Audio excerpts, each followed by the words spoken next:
All right, so I've seen a lot of WNBA Power Rankings coming out today. I've seen it on ESPN's website. I just saw CBS Sport release a video on YouTube. I've seen a couple other YouTube creators drop theirs, and they all have one thing in common.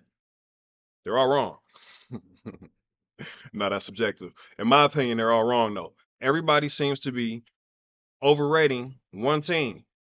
Now, I do agree that the New York Liberty should be number one. Like, forget the teams at the bottom. We won't even worry about them right now. I do agree that Liberty should be number one. CBS Sports actually has them at number two. I do agree that the Phoenix Mercury are quickly rising, and they have a chance tonight against the Liberty to make their case as real contenders and jump even higher in that ranking, in my opinion. But I have the Minnesota Lynx over the Connecticut Sun, and nobody else seems to. Everybody seems to have the Connecticut Sun either at number two, mostly at number two. And like I said, CBS Sports have them at number one. And I think they're being overrated. Not grossly overrated, but overrated. And here's why. Okay, they've only lost one game, but they've only played essentially two teams with winning records. And in those two games, they're 1-1. And the one that they won by one. I shouldn't be so proud of myself. I should actually be ashamed of myself for that. Sorry, I apologize. Anyway, let's look. Liberty, they lose in the preseason. That doesn't count. First game of the season, they beat the Fever. Were the Fever ready? We know the Fever weren't ready. They're a different team now than they were at the beginning of the season, right? So they beat the Fever. They beat the Mystics. They beat the Fever. They go ahead and they beat the Lynx by one game, by 1 point in overtime. So that's the one that I was talking about. Then they beat the Sky by 4. Let's not forget that second game against the Fever, they only won by 4. All right. Then they beat the Sky by 4. They beat the Mercury. Obviously, that's not the Phoenix Mercury of today. They beat the Wings by 2. We know how bad they are right now. They beat the Dream. They beat the Mystics. They lost to the Liberty. They beat the Fever. They beat the Sky. They beat the Wings again. They haven't played anybody. They play against the Sparks again tonight for another very winnable game for them. But then the season really starts as far as a tough stretch, and we'll see how good the Sun are. Right now, that record that they have, it's inflated, in my opinion. And a lot of those wins weren't impressive against the teams that they did play against. We'll see after this game against the Sparks. We see they play the Aces. They finally play the Storm again against the Mystics and the Dream. But then the Mercury, the Lynx, it starts to get real tough here. Liberty, Mercury, Liberty. We just scroll down. We see they end the season with a really tough stretch. Back to backs against the Storm, then the Aces, a couple against the Sparks, and then it's Mercury, Aces, Lynx, Maybe the Sky will be clicking by then. Who knows? But they really haven't gotten into their schedule, the part of the schedule that would truly test them. They've been beating up on the Fever and the Sky and the Mystics a whole lot here. Meanwhile, we look at the Minnesota Lynx. They started the season against the Storm. That's a very capable team. Even though they're still trying to mesh early on in the season, a lot of that had to do with facing against the Lynx. All right, that 1 point loss against the Sun.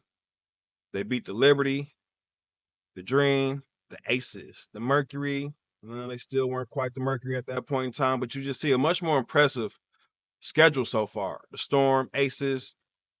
It's not just a bunch of lottery teams or teams that were in the lottery last year. And that's pretty much what the Connecticut Sun have fattened their record up on. And even their losses, 2 of them have been by 1 point. We see the loss against the Mercury by 1 point, June 7th here, and then that one against the Sun that we mentioned, 82-83 in overtime. So, and then the loss against the Aces. So 2 losses by 1 point and a loss against the Aces, and then that powder puff of a schedule that the Connecticut Sun played. You tell me. There we go. You tell me which schedule has been more impressive to you? Because in my opinion, it's been the Minnesota Lynx. Not only the strength of schedule, but also in the manner in which they beat the opponents that they faced. So that's my opinion. You guys let me know if you agree with it or not. I doubt if I'm about 100 for today. I'm about to throw a lot of opinions out there. But I think this one I'm right. What's next? You know what? We might as well talk All-Star selections really quick too. Get a 2-for-1 in. Yeah, let's do it. All right. No Team USA players, at least not for me, just because I believe they'll automatically be recognized as All-Stars. They're playing an All-Star game. You can't have half the amount of All-Stars be voted in every 4 years. So, in my opinion, Team USA automatically gets it on their resume and they're in the game as all-stars. So, I haven't voted for them. My picks have pretty much stayed the same. I've rotated maybe one or two spots out, but it's pretty much looked like this every single day. One of the two that you see here. Let's start with De'Erica Hamby. To me, that's an obvious one. She started out the season 9 of 11 games, I believe. She had double doubles, real double doubles. This isn't I'm missing my own layups and getting a rebound. This is real double doubles out there. She spreads the floor. She hits threes.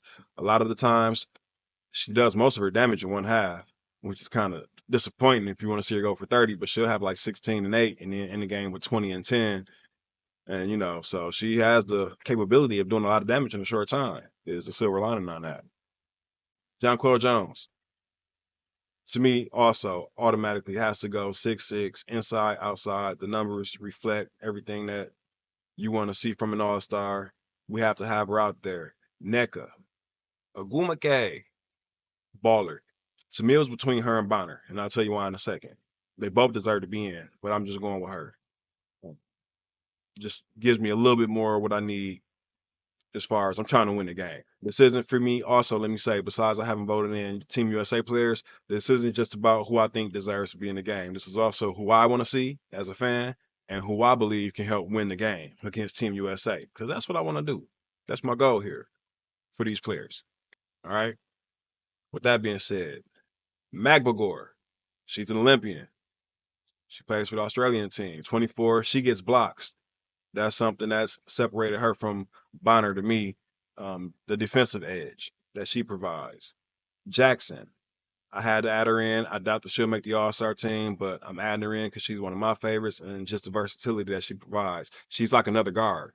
She's the one true wing that will be in the All-Star game as far as a three. You can slide her up to the 4. If you want to go small, you can slide her down to the 2. If you want to go big, you can leave her in for defensive possessions because she can overwhelm people with her size. Overwhelm 6'3" and 6'4" players with her athleticism. She can actually get off the floor and contest shots. So if you're 6'3" and can't jump, her 6'2" outbeats that a lot of the time. Outbeats. The fuck. So yeah, Rakia Jackson for me, not only a walking bucket, a clutch bucket, a closer, but a defensive option too. And just gives you a lot of versatility in your lineup, whether you want to go big or small, or leave her at the 3. All right, Cardoso. A lot of people they aren't going to vote for Cardoso. I am. We're growing the game, right? We need all of Brazil watching, all of Brazil, the entire country. We need them all. But not only that, I need to win the game. And if Asia Wilson and they have a lot of forwards on Team USA. They have a lot of good forwards. I'm mostly worried about Asia Wilson and Brittany Griner though. And if they're out there getting loose, just grabbing boards and nobody can stop them, when I look over down my bench, I don't want to see Dewana Bonner or Brianna Jones. I'm sorry, I need to call in Cardoso. I need to throw a big body at them. I need to throw a little bit of nasty at them. She has that nice nasty. She does it with a smile, man. I need her out there. Definitely. McBride, one of the top shooters. I think the best three-point shooter in the league right now. And plus, if you go through all the guards, pretty much everybody's on Team USA until you get through these 4 that I picked. So McBride, great shooter. I need her. She's very efficient. I need Enrique. She has a little issues with Team USA. She said she didn't feel the vibes. She missed it 2 cycles in a row now. Last time they played this game, Team USA against Team WNBA, she was the one that led Team WNBA to the victory. So we definitely need her out there. Definitely have trouble saying that word as well. Clark, Caitlin Clark, obviously, she's getting in. We all know she's gonna get the fan vote, and we need her out there. Ryan Howard, 3-on-3 Olympian. I'm not sure if she qualifies, if she can be in the game, but if so, we need her. Two-way player. She can go.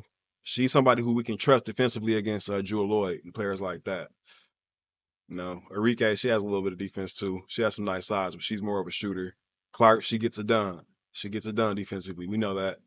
But Howard, she's a definite two-way player. We can use her and Jackson for those defensive possessions in the clutch.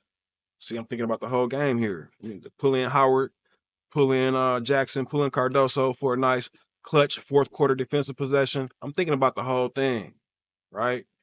That'll be McBagore in that lineup. McBagore, always get her name messed up. Angel Reese, she has some votes for me, especially after that 2010 game. Why? We have a lot of shooters. And that's why I didn't add DeWanna Bonner and other players like that because we have so much scoring already from John Quill, Hamby, Rakia, our guards need to be able to have the green light, especially Enrique. She needs that green light. I don't want to take shots away from them. So I wanted two players in Cardoso and Reese who can get it done without their number being called. We need those offensive rebounds. But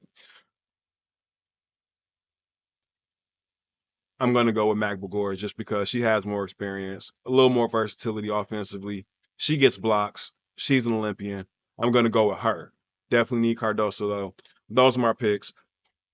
Probably sure they're different from yours. Let me know who you voted for. Make sure you guys are voting. If you haven't voted, go to WNBA.com every single day. You can get your votes in, make them count. I've even voted twice on some days. I have different accounts. Don't tell nobody.